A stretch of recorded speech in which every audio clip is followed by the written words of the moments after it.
दोस्तों नमस्कार। Electrical learn YouTube channel में आपका फिर से स्वागत है। दोस्तों आज के वीडियो के अंदर हम आरसीसीबी के बारे में बात करेंगे। इस वीडियो के अंदर मैं आपको बताऊंगा कि आरसीसीबी कैसे काम करती है और इसके अंदर कौन कौन से पार्ट्स होते हैं। तो फ्रेंड्स बिना देरी किए अब स्टार्ट करते हैं। आरसीसीबी का पूरा नाम होता है रेसिडुअल करंट सर्किट ब्रेकर। जैसा कि नाम से ही पता चल रहा है। कि किसी भी वजह से यदि पावर सप्लाई अर्थ में प्रवेश करती है तो उस कंडीशन के अंदर हमारी मेन इनकमिंग सप्लाई बंद हो जानी चाहिए। तो यहाँ पर हमने आरसीसीबी ले ली है। इस आरसीसीबी में यहाँ पर टेस्ट वाला बटन दिया गया है और यहाँ से हम आरसीसीबी को ऑन और ऑफ करते हैं। अब यहाँ पर आप आरसीसीबी का इंटरनल डायग्राम देख सकते हैं। इस ड्राइंग के अनुसार हमें फेज सप्लाई एक नंबर पर देना है और न्यूट्रल सप्लाई हमें न्यूट्रल वाले पॉइंट पर देना है और यह सप्लाई इस स्विच से होती हुई आगे निकलेगी। और यहाँ पर एक करंट ट्रांसफार्मर लगा है जिसे हम सीटी बोलते हैं। इस करंट ट्रांसफार्मर के अंदर एक और सर्किट है। इस सर्किट के साथ एक और मैकेनिज्म जुड़ा हुआ है। वह मैकेनिज्म हमारे ऑन ऑफ स्विच के साथ जुड़ा होता है। जैसे ही फेज या फिर न्यूट्रल में करंट का अनबैलेंस होता है तो उस कंडीशन के अंदर ये वाली जो सीटी है करंट को सेंस करती है और यह सीटी आगे इस मैकेनिज्म को चार्ज कर देती है और यह मैकेनिज्म हमारे सर्किट को ब्रेक कर देता है। इसको ज़्यादा अच्छी तरीके से समझने के लिए थोड़ा और इजी बना लेते हैं। जैसा कि इलेक्ट्रिसिटी की डेफिनेशन आपको पता ही होगी कि इलेक्ट्रिसिटी की डेफिनेशन होती है द फ्लो ऑफ इलेक्ट्रॉन्स।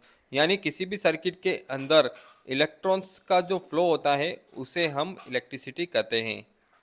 अब मान लीजिए यहाँ पर जो फेज वाला वायर है उसके अंदर 100 इलेक्ट्रॉन यहाँ से जा रहे हैं और ये 100 इलेक्ट्रॉन्स हमारे किसी इलेक्ट्रिकल सर्किट में जाएंगे और उस इलेक्ट्रिकल सर्किट से निकलकर न्यूट्रल में वापस चले जाते हैं। अब यहाँ पर देखने वाली बात यह है कि हमारा जो फेज वाला वायर है उसके अंदर भी 100 इलेक्ट्रॉन्स है और न्यूट्रल वाला जो वायर है उसके अंदर भी 100 इलेक्ट्रॉन्स हैं। दोनों तरफ के इलेक्ट्रॉन्स अपोजिट डायरेक्शन में होने के कारण एक दूसरे को नेग्लेक्ट कर देंगे। अब यहाँ पर जो सर्किट है इस सर्किट में कहीं पर भी लीकेज होता है। मान लीजिए कि यहाँ पर लीकेज होता है और उस लीकेज की वजह से हमारे कुछ इलेक्ट्रॉन्स भूमि में चले जाते हैं यानी अर्थ हो जाते हैं। और यहाँ फेज से तो 100 इलेक्ट्रॉन्स अंदर जा रहे हैं लेकिन न्यूट्रल से केवल 50 इलेक्ट्रॉन्स ही वापस निकल रहे हैं। तो यहाँ पर 50 इलेक्ट्रॉन्स का अंतर हो जाएगा और यहाँ पर जो करंट ट्रांसफार्मर लगाया गया है वह इन एक्स्ट्रा इलेक्ट्रॉन्स को सेंस करेगा और यह इलेक्ट्रॉन्स म्यूचुअल इंडक्टेंस के प्रभाव से आगे वाला जो सर्किट है वहाँ पे इलेक्ट्रॉन्स को भेज देंगे।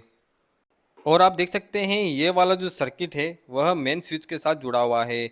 इस सर्किट के अंदर जैसे ही सप्लाई पहुंचेगी यह सप्लाई मेन स्विच को बंद कर देगी। तो फ्रेंड्स इस तरीके से आरसीसीबी या फिर ईएलसीबी काम करती है।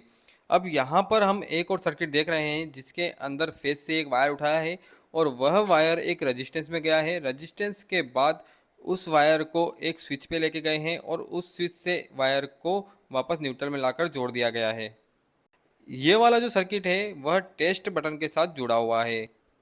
यानी जैसे ही हम इस एमसीबी को ऑन करेंगे तो ये वाला जो सर्किट है यहाँ से क्लोज हो जाएगा।